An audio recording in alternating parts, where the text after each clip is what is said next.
Missão dos Espíritas. Não percebeis já formar-se a tempestade que deve arrebatar o velho mundo e reduzir a nada a soma das iniquidades terrenas?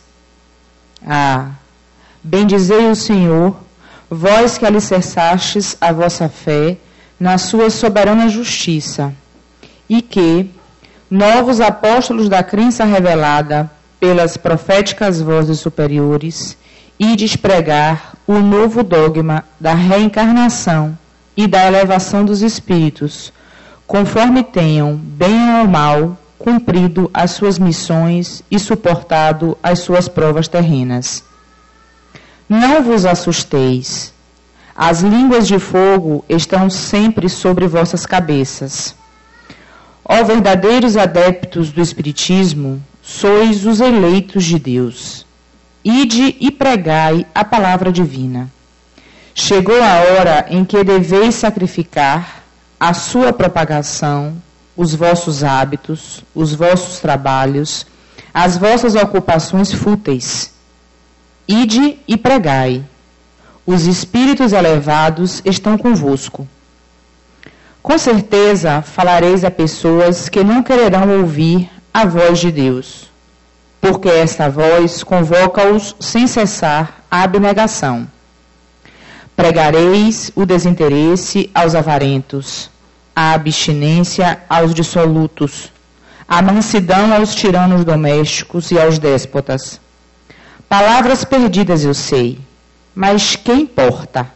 É preciso regar com vosso suor o terreno que deveis semear, porque só frutificará e produzirá sob esforços reiterados da enxada e das charruas evangélicas. Ide e pregai. Sim, todos vós, homens de boa fé, que constatais a vossa inferioridade ao observar os mundos disseminados pelo infinito, parti em cruzada contra a injustiça e a iniquidade. Ide e acabai com o culto do bezerro de ouro, que a cada dia mais se alastra. Ide, Deus vos conduz. Homens simples e ignorantes, as vossas línguas se soltarão e falareis como nenhum orador fala. Ide e pregai, e as populações atentas receberão felizes as vossas palavras de consolo, de fraternidade, de esperança e de paz. Que importam as emboscadas postas no vosso caminho? Só os lobos caem em armadilhas de lobos, porque o pastor saberá defender as suas ovelhas dos carniceiros e moladores. Ide, grandes homens diante de Deus, que mais felizes que Tomé, credes sem precisardes ver, e aceitais os fatos da mediunidade, mesmo que nunca os tenhais experimentado vós próprios. Ide, o Espírito de Deus vos conduz. Sandra. Só uma explicação. Eu esqueci de apresentar a nossa palestrante, Sandra Portela, que está substituindo Isabel Guimarães devido ao imprevisto. Sandra. Bom dia a todos, bom dia a todas. Que responsabilidade. Ai, Jesus. Isabel é Isabel, né? Muito generosa. Bom dia a todos. Hoje nós vamos estar falando de algo bem precioso. Aliás, todo sábado, quando se fala do Evangelho, sempre podemos entender o quanto sagrado, o quanto representa esse ser, né?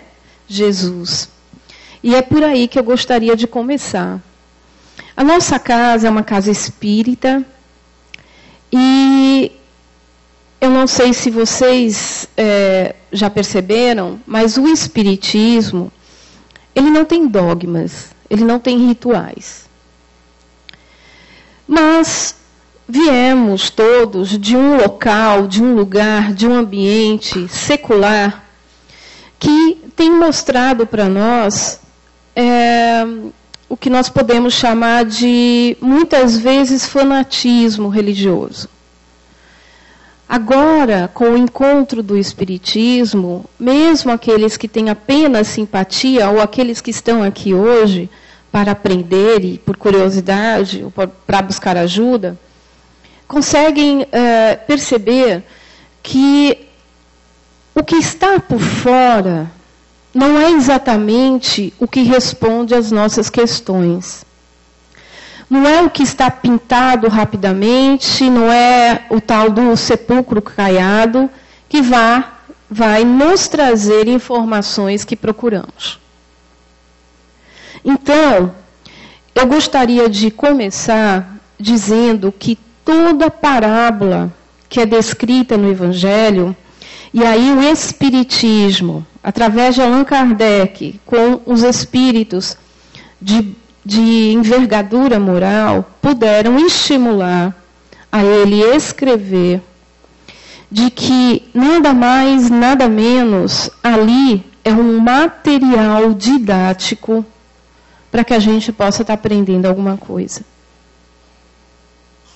Não é a resposta das coisas, mas é o beabá até aprender as coisas. A maioria, boa parte de nós que estamos aqui hoje, utilizamos no início do nosso aprendizado o beabá da casinha feliz. A abelha. B, bola. Hoje, não sei se vocês repararam, os netos, os filhos, têm outra forma de aprender. O material didático vai se tornando outro. Mas é o processo, é a ponte. Não dá para dizer a ele a abelha e ele já vai saber tudo.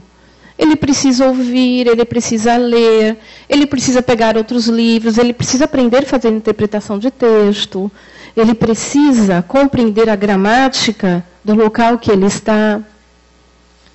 É tantas coisas que não dá para aprender em um dia só. É uma representação simbólica das nossas reencarnações. Que bom que é assim. Portanto, esse material didático da parábola, às vezes, não dá para entender em um único momento. E muitas vezes, de maneira equivocada, pegamos a leitura e trazemos ao pé da letra. Por isso que eu fiz a ponte com o fanatismo religioso ou uma vertente bem quadrante que nos coloca ali dentro e não permite que a gente avance. Essa é a diferença do Espiritismo, que busca estimular-nos a raciocinar com esse material didático. Porque a escola é a reencarnação. A escola vai se graduando a cada reencarnação. Vocês já perceberam, já ouviram dizer que existem crianças, naturalmente, elas avançam o grau. Elas fazem um teste, uma facilidade, elas saem do 3º ano para ir para o 4º, não precisa nem fazer, para o 5º, não precisa nem fazer o 4º, né? Alguma coisa ela já tinha captado, e, enfim, as experiências estão aí nas nossas costas, as mochilas do perispírito. Porque é aí que fica guardado esses ensinamentos. Basta querer abrir o zíper e tirar no momento que é necessário. O que eu quero dizer é que o passado é passado. Vamos trazer desse passado aquilo que nos ajuda a crescer. As dores, as mágoas, os sentimentos inexplicáveis podem ser um aprendizado também que não está traduzido nesse beabá. A linguagem dos apóstolos, a linguagem dessas parábolas, elas podem ser difíceis, inicialmente, para quem nunca teve contato com elas. Mas se vocês pararem para ler com delicadeza, com sutileza, com paciência, vocês vão ver que no fundo, a gente já sabia. Por isso, o texto de hoje são os chamados da última hora. A gente só está recordando aquilo que a gente sabe. Confiem. Confiem. O fato de estar aqui já é a barreira pulada. O fato de estar aqui é reconhecer que existe a possibilidade de ser espírito imortal. Você pode não saber a técnica de como lidar com eles, de como conversar. Mas você já tem uma simpatia para abrir essa porta e descrever com mais clareza o que isto tem a ver com você. Você está sendo chamado de maneira simbólica. Você já tem uns passos que podem te ajudar a se reconhecer. E é importante se apropriar disso. Cada um tem uma interpretação, mas o material didático é igual para todo mundo. Esse é um capítulo que está dentro de um espaço que se discutiu a figueira seca. Você pode imaginar Jesus na estrada, todo figueira seca lembra fome, está associado com fome. Ela estava com as folhas, mas ainda não tinha o figo. Essa época ela aconteceu muito perto de abril, durante abril, a Páscoa. Essa não é uma época de figo, mas é um processo anterior, até chegar a junho, quando o figo realmente ele se desponta. Oxe, Deus não sabia isso? Jesus não sabia isso? Como é que Jesus passa e amaldiçoa? Não é contraproducente? É isso que a gente tem que raciocinar. O que essas coisas representam?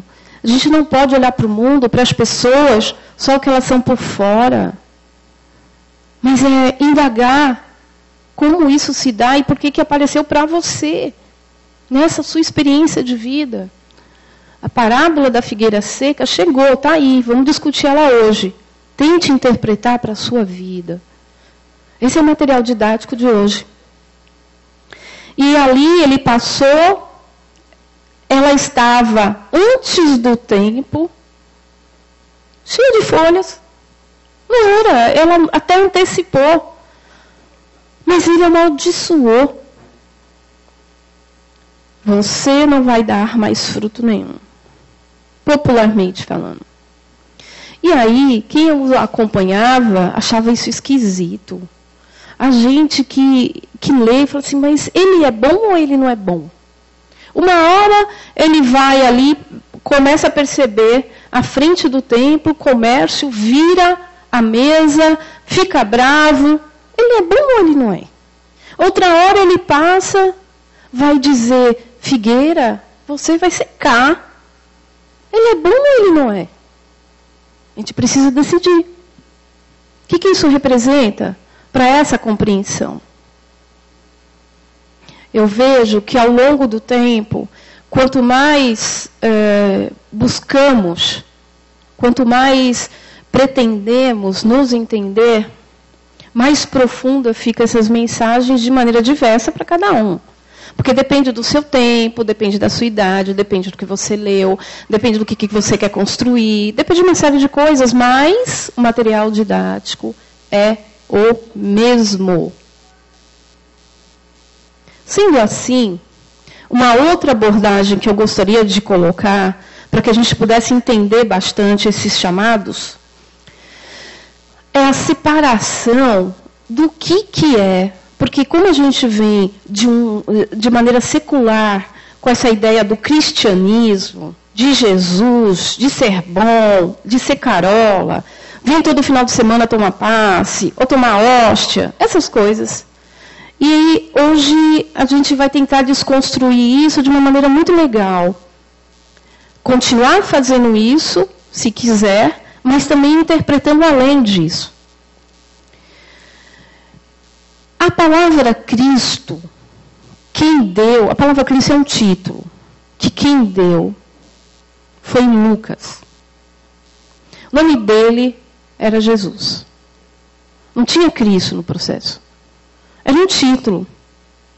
Era um título Porque tamanha eram as frases que ele falava e era escrito por outros, ao mesmo tempo, e o mesmo percentual era ação por ele. Até hoje, não tem quem escreva, que leia e faça imediatamente. A gente não consegue ainda. Porque esse é um beabá que a gente está aprendendo nas reencarnações. Quando ele veio à Terra, ele já sabia. Então, ele retomou a lição, mas ele fez mais. Ele praticou automaticamente. Tanto que ele disse à figueira, olha, você vai minar. Porque você está me enganando. Esse não é o momento de você colocar as folhas. Por que você está me enganando? Não vai por aí, não. A nossa casa, ela estimula sempre que possamos pensar muito mais neste momento da nossa reencarnação em Jesus do que no próprio Cristo. Cristo é o título, como o doutor é um título, como o mestre é um título. Isso tudo com o tempo vai sendo galgado, tem o tempo certo, você tem que entregar uma tese, você tem que ter o domínio do conteúdo para defender a sua ideia. Isso é um processo. Até certo ponto, isso é lhe dado.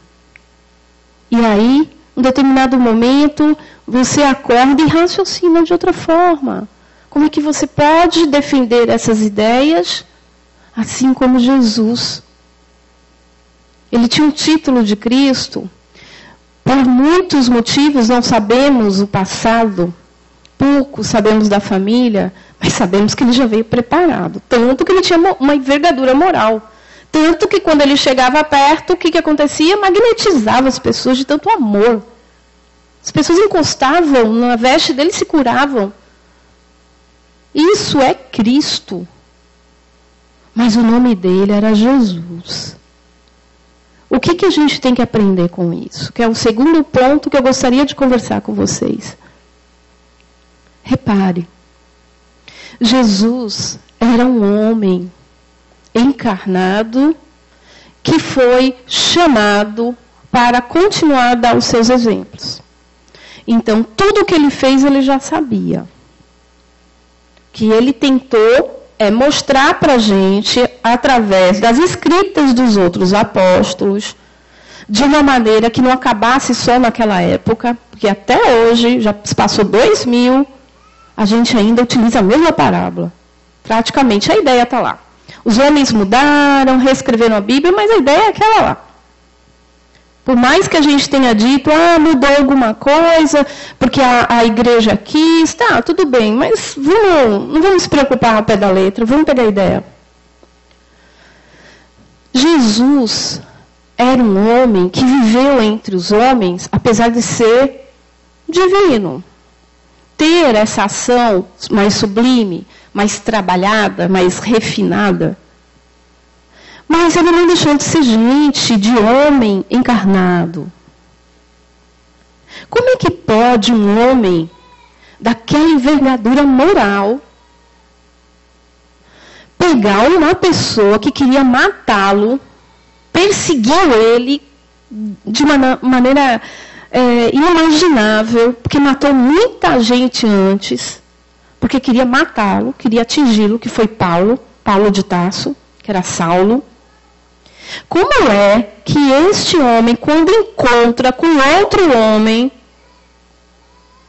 derruba ele do cavalo e ainda o cega, que foi o que aconteceu com Paulo? E aí ele ainda pergunta, por que você me persegue? Isso é um ato inicialmente de violência. Assim ele fez com a figueira, assim ele fez com Saulo, que derrubou do cavalo e ainda cegou. Assim ele fez com as mercadorias que estavam sendo vendidas à frente do templo. Ora, ele não era um anjo? É isso que eu quero desmistificar. Ele precisou mostrar algumas atitudes para dizer que a gente não era diferente dele. E, ao mesmo tempo, de maneira sutil, ele ia agindo de uma maneira sublime, plena, e dizendo que poderíamos ser assim. É só saber interpretar. Calme o coração e escute. É importante que essa desmistificação aconteça, porque é por isso que nós divulgamos também o Espiritismo. Para sair dessa neura, para sair disto que é dogmático. Porque Deus quis, não é por aí. Para sermos Cristo e ter o título de Cristo, é necessário passar e estudar, continuar estudando os materiais didáticos. Agora, cabe a você saber se vai pular de grau. O esforço é seu, não é de mais ninguém. A reencarnação, a evolução, ela tem um processo na sua individualidade. Mas ela precisa ser coletiva. Você não pode seguir um caminho único e exclusivamente só. Porque os grandes obstáculos que vão aparecer quando você quer seguir só é o egoísmo, é o orgulho, é a vaidade, é o destemperamento, a impaciência. Jesus mostrou que nós não somos diferentes do homem reencarnado, quando ele tinha essas atitudes, mas também mostrou, durante o processo de reencarnação, o quanto poderíamos ser sublimes, plenos. É necessário entender que esses chamados, as pessoas que estão simpáticas a entender que o movimento do homem é outro, é diferente, não é assim que a banda toca, como sempre nos disseram, ela tem outro movimento, ela tem outro som, que é muito mais leve. É você perguntar para você o que isso, então, essa parábola ela quer dizer para mim. Todos são chamados, né? Esse é o momento. Que momento? O que tem a ver essa figueira seca? O que tem a ver o que ela está falando com como ele foi raivoso em outros momentos? Jesus é um ser humano que trouxe exemplos humanos, mas nos ensinou como crescer de maneira sublime. Aí, em um determinado momento, ele diz assim: perdoar 7 vezes 7. Alguém escreveu isso, não vou lembrar quem. É um dos apóstolos. Mas ele disse, o que tem a ver? Como é que eu vou... esse 7, olha, para entender algumas passagens, é importante saber que época foi. A gente não vai detalhar. Mas foi uma época... Hoje, quando a gente entende a palavra 7, a gente entende que isso tem um significado para os alquimistas, para quem estuda Cabala. É um processo de crescimento, de experiências contadas para aquelas pessoas que estudam aquilo como 7 processos. Jesus encurtou isso falando do perdão. Porém, ele lembrou, 7 vezes 7. Passa pelo processo primeiro, não se cobre não se culpe. Nessa reencarnação, você não precisa disso, você não sabe tudo. Como é que você está se culpando? Ele mesmo não culpa. Está aí a reencarnação. Mesmo que seja com defeito físico. É para todos, o sol brilha para todos. Então, se eu estou sendo chamado porque eu já tenho um conhecimento, o convite agora nessa reencarnação é, vamos agir? Se der para ficar fazendo as duas coisas, vamos fazer. Perdão, existem etapas. Porque esses chamados, essas pessoas que estão aqui, estão ali, elas são convidadas o tempo todo para passar por testes. Vamos didaticamente tentar entender isso. Vai chegar para você algo muito forte que vai te balançar. Um vento, e você vai se sentir balançado. Alguns choram, alguns entram em depressão, alguns querem sair correndo, alguns deprimem, que nem de casa saem. Alguns utilizam máscaras e máscaras e máscaras e vão mostrando aquilo que não são. Aí ele diz, você foi chamado, você não precisa mais disso. Acorda! Você pode usar o conhecimento que você tem e ressignificar a sua reencarnação. Vamos? O que mais atrela a gente a esses egoísmos, a esses orgulhos, vaidades, destemperamento, desequilíbrios e por aí vai, está relacionado a não compreender isso com profundidade. Não compreender isso com profundidade é ficar olhando muito mais para a vida das pessoas do que para si mesmo. Esqueça as pessoas. A evolução é coletiva, mas você precisa medir você. A temperatura é você mesmo. Como está a sua? Mais quente, mais frio, mediana? Esqueça as pessoas, elas não são os parâmetros para você agora. O parâmetro é você. É você que vai olhar para você e vai falar assim, não estou conseguindo. Tudo bem. A reencarnação é para isso. Não pense que esse tempo de 50, 60, 70, 80, 120 anos é único. Não é. Por isso vocês estão aqui, porque tem afinidade com essas ideias. Então já estão sendo chamados. Retoma o que já aprenderam e vamos avançar. Vamos fazer isso juntos. Aí sim, dá para ficar olhando o que o outro faz para nos lembrar. E também quando o outro faz coisa ruim, a gente lembra que a gente já aprendeu isso e não quer repetir. Nas nossas, no fundo, o processo da evolução, ao meu ver, ele tem um único aspecto bem delicado, que está relacionado a como a gente se vê. Eu vejo você e você me vê, e como a gente atua nesse mundo. Como você é? Destemperado, egoísta, maldoso? Como estão seus pensamentos quando acorda? Quando você vai dirigir? Porque tudo é um ato espiritual. Somos espíritos imortais. Tudo na vida é espiritual. Sabe por quê? Se eu estou indo trabalhar, é uma ação material necessária para a minha reencarnação. Mas como eu estou pensando trabalhar e como eu faço isso é espiritual. Você está me ouvindo? Isso é espiritual. Mas a forma como você também interpreta isso e leva para o mundo é espiritual. Se você está entendendo e me diz assim, atua com as pessoas que convivem com você. Seja paciente. Seja tolerante. Calma, não interprete as coisas de maneira instintiva.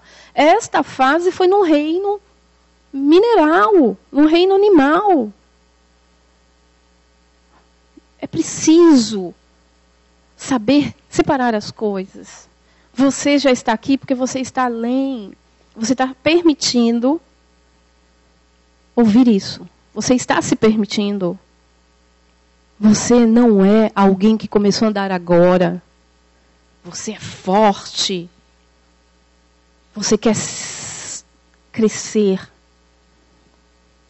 Como eu entendo que as reencarnações são para afinar as relações, para entender este amor de maneira didática, porque eu penso assim, não vou saber o que é amor se eu não conviver com o outro, porque o amor não é aquele que está dentro da sua casa. Eu quero saber que mesmo assim, você está dentro da sua casa, até você reconhece, é verdade. Porque às vezes eu uso a máscara e tento ser amorosa fora, e dentro de casa eu sou um tirano. Não é não? Como é que a gente está pensando nisso? A máscara, para o espírito, para os espíritos superiores, não existe. É uma forma de se esconder de si mesmo. Porque na hora do desencarne, a primeira coisa que vai ficar na Terra é a máscara. Corpo. O que é visto em nós? Essa consciência. Essa egrégora, formas de pensamento. Por isso que quando a gente desencarna, a gente está como a gente está pensando. A gente vai estar com aquelas pessoas exatamente como elas pensam como nós. Entende? Por isso que não podemos dizer que tudo é culpa do espírito. Aliás, que espírito que nós estamos falando? O que está desencarnado ou encarnado? Porque se for encarnado, tudo é culpa do encarnado mesmo. Porque os teus pensamentos, a forma de você querer ser no mundo, falar, pensar, olhar, se manifestar do ponto de vista corporal. Isto é o que atrai os espíritos, essa é a linguagem. Se você tem isso elevado, se você é bom, é aí com essas pessoas, com esses seres que você vai andar.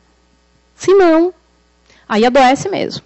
Porque os espíritos utilizam o nosso perispírito. E o nosso perispírito é como se fosse a armadura do espírito. O espírito não adoece. Mas o perispírito e o corpo sim, porque é a forma do espírito pensar. Nessas relações, do ponto de vista processual, para aprender a perdoar, e essa é a lição de hoje, tem algumas etapas. Eu vou falando e a gente vai se situando e vocês vão pensando como é que vocês se situam nessa etapa. Uma delas é, na hora que o outro te trai, te machuca, te bate, você pensa o quê? Qual é a sugestão? Analise. Pare para pensar, por que aquela pessoa está fazendo isso? Isto é ser sublime. Pense. Tudo tem um motivo, porque você é a prova disso. Quando você age, sempre tem um motivo, mesmo translocado, mesmo instintivo. Analise, interprete, descreva, pontue. Olha, isso, por que será? Será que ela tem inveja de mim? Será que eu fiz? Será que eu falei alguma coisa? Eu não lembro de ter roubado. Eu não lembro de... E aí você vai elaborando. Você vai utilizando o raciocínio lógico desse espírito imortal, que já viveu isso, já aprendeu, está retomando, alguém está te cutucando para você lembrar, homem de Deus. Está dizendo assim, abre a página 20, aí você vai ler. A vida é um livro. E aí você olha e fala assim, bom, eu imagino que seja isso.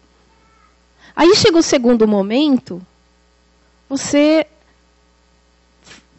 imediatamente quer ficar com raiva, você quer matar o outro, você quer esganar, eu não mereço.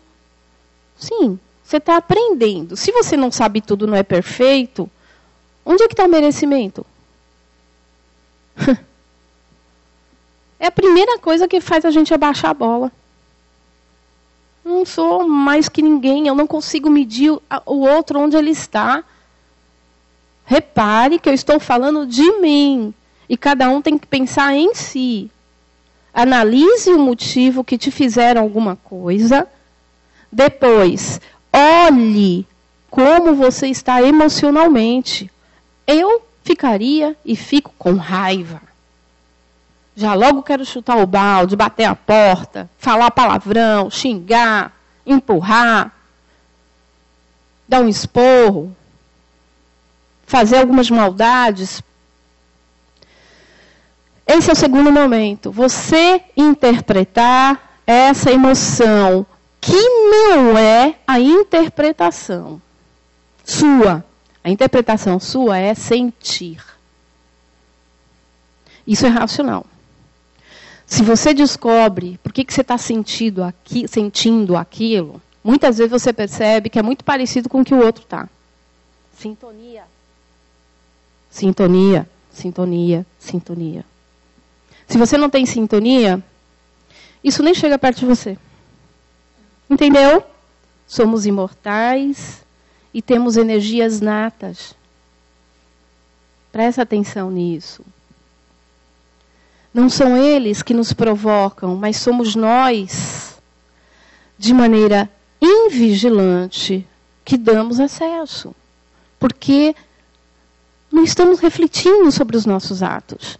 Aí temos aquelas emoções, determinados sentimentos, e aí quando a gente para, que é o segundo modelo, o segundo exemplo, o estímulo que Jesus nos passa como ser humano, que é o Jesus humano, não é o Cristo divino. E Paulo, através das cartas que ele fez aos apóstolos, aos gentios, e por aí veio, as cartas de Paulo, de uma maneira geral, foi mostrar Jesus desse jeito. E assumir que ele tinha muitos obstáculos, era difícil para ele entender, mas ele conseguiu interpretar e dividir para o mundo a beleza dessa explicação. E aí chegou um determinado momento que nós, passando por essa primeira fase, tentando entender tentamos analisar o outro, descobrimos, ficamos ferozes. Aí interpretamos e analisamos a nós mesmos. Depois, eu vou descobrindo o que a gente chamou de caminho. Aliás, desculpe, para quê? Você tem que perguntar para você, para que isso? Não é o porquê, é para quê? Espírito imortal foi desafiado, ficou chateado, reinterpretou a versão da pessoa, reinterpretou a sua versão, mas aconteceu com você. Para quê que aconteceu com você? Por que não aconteceu comigo? Deus não joga dados, não, gente. A folha não cai de uma parreira, de qualquer árvore, sem que isso seja bem elaborado. Isso tem uma causa. As consequências são esses atos. Estamos sendo convidados, esses chamados, estamos sendo convidados a isso. Pergunte para quê. E aprofunde isso por vários dias.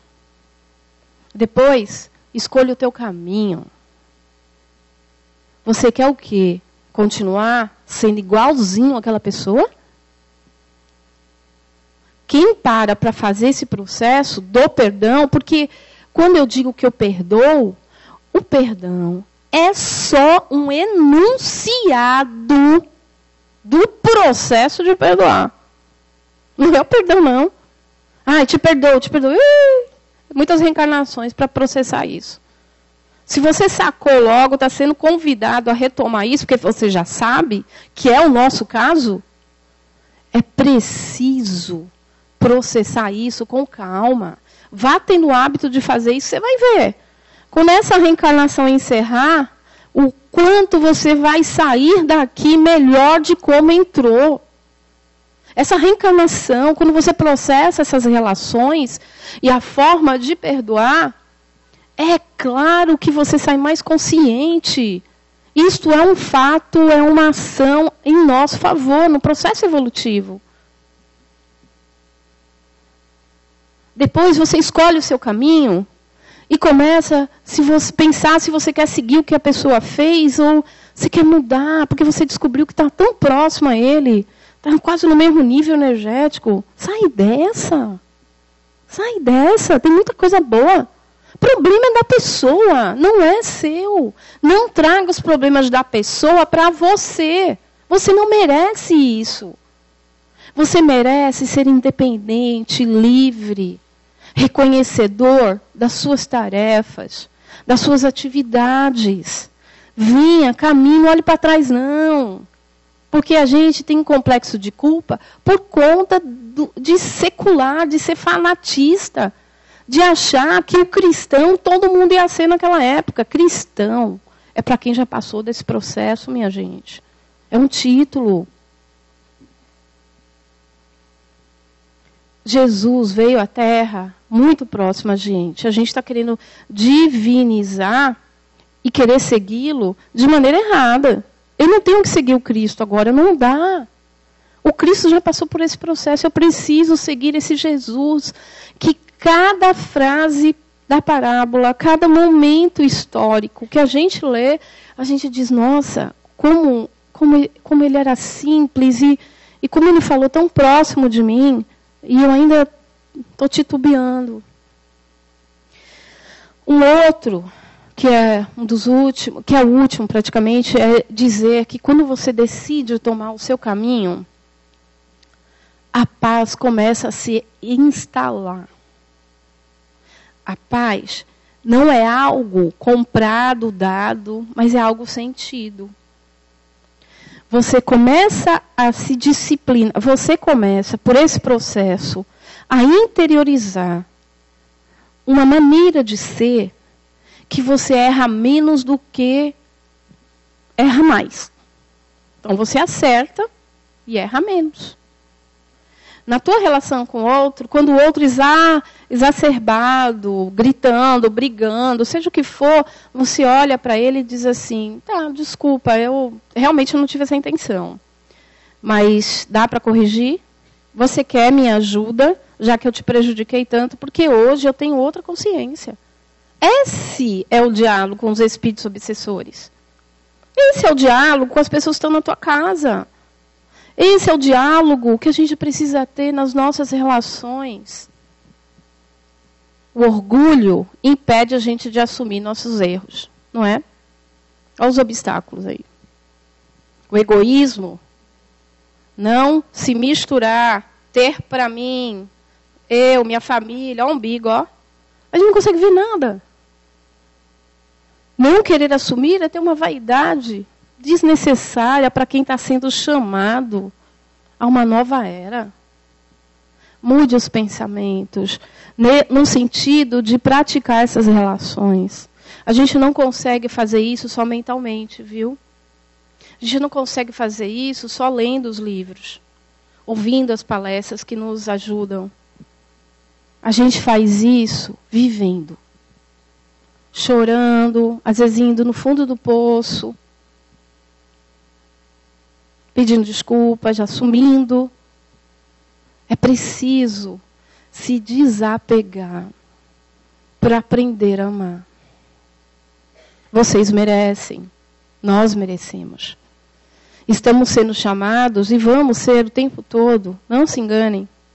Porque não existe na reencarnação retrocesso. Não existe pecado. Essas falas, essas escrituras, elas são muito antigas. O Espiritismo vem, de alguma forma, atualizar-nos. E a maior atualização está relacionada a viver. Você tem medo de morrer? Você tem medo de obsessão? Viva e morra o tempo todo. Viva, curta a sua experiência reencarnatória da melhor forma possível. Utilize-a e aprenda a perceber que você pode sair dela melhor de como você entrou. Porque as suas relações vão estar mais sublimes, plenas. Você já entendeu que a paciência é uma virtude dos espíritos fortes. Você vai entender que a fraternidade é uma lei natural de quem é bom. Mas não se cobre. Porque uma vez se sentindo culpado, favorece a sintonia com outros espíritos que estão no mesmo orbe. Seja forte, acredite, a chance está sendo dada. Aí, quando você passar pela figueira que está te enrolando, você tem postura para dizer, aqui eu não quero comer. Aqui eu não quero essa sombra. Aqui eu não quero ficar. Porque você é maduro psiquicamente o suficiente para dizer o que você quer e o que você não quer durante o seu caminho. Eu gostaria muito, muito que vocês pensassem nisso no cotidiano da vida de vocês. É necessário. Porque o convite toda hora bate a nossa porta e às vezes a gente acha que não é. Aí a gente vem buscar, a gente vem no centro, pede ajuda, mas chega em casa, a gente não olha para esses vícios. A gente precisa parar de fazer a expressão e repetir esses vícios de maneira translocada, desequilibrada, e deixar a plenitude, o que é bom, aparecer. Você é uma pessoa boa. Você tem muitas virtudes. Por que não deixa elas aparecer? Que orgulho é esse? De um homem abraçar um homem, de beijar. Que é isso? Cadê a sua fraternidade? Quando é que você vai afetar o outro para lembrar que ele é bom? Isso é orgulho, é vaidade. Não querer estar nos lugares achando que as pessoas vão olhar para você só pelo que você é por fora. No fundo, todo mundo quer mesmo quem é por dentro. Na hora de casar, na hora de ter amigos. Porque as máscaras a gente cansa de usar. Tem um dia que nem um amigo quer a tua máscara. As pessoas querem você como você é. Não se preocupe como elas vão te analisar. Se preocupe com você, aquilo que você quer, para ser feliz. É necessário ter uma raiz forte, como uma árvore, como a semente que é jogada na terra. Dali pode surgir muita coisa, mas a verdade é que tem uma raiz ali. A depender do seu caminho, pode ser a raiz do feijãozinho no algodão. A depender do seu caminho, pode ser a raiz amendoeira, da manga, da uva. Depende do seu caminho. Mas todos eles têm raiz. Até aquelas plantas que vivem na água, que precisam da água. A natureza nos ensina muito. Olhe para ela. Aprenda a entender por que as formigas andam juntas. Aprendam a entender por que os cupins andam juntos. Aprendam a entender por que um leão pode comer ou matar o filhote da leoa que se relacionou com outro leão. Essas coisas nos servem de parâmetros. Sabe por quê? Porque a gente já aprendeu. É para lembrar. É para lembrar qual é o melhor caminho para você. Qual a melhor forma de você escolher bem esse caminho. Seja sutil na forma de refletir. Seja bom com você. Seja amoroso. Não dá para amar as pessoas sem amar a si mesmo. E mais, reconhecer isso diante da imensidão que estamos protegidos. Veja quem levanta a água, quem faz uma onda. Repare quem diminui o sol e aumenta. Repare por que o sistema de rotação. Repare por que a noite, por que o dia. Porque alguns que nascem hoje já nascem com câncer. O que aquela criança fez? Vamos pensar.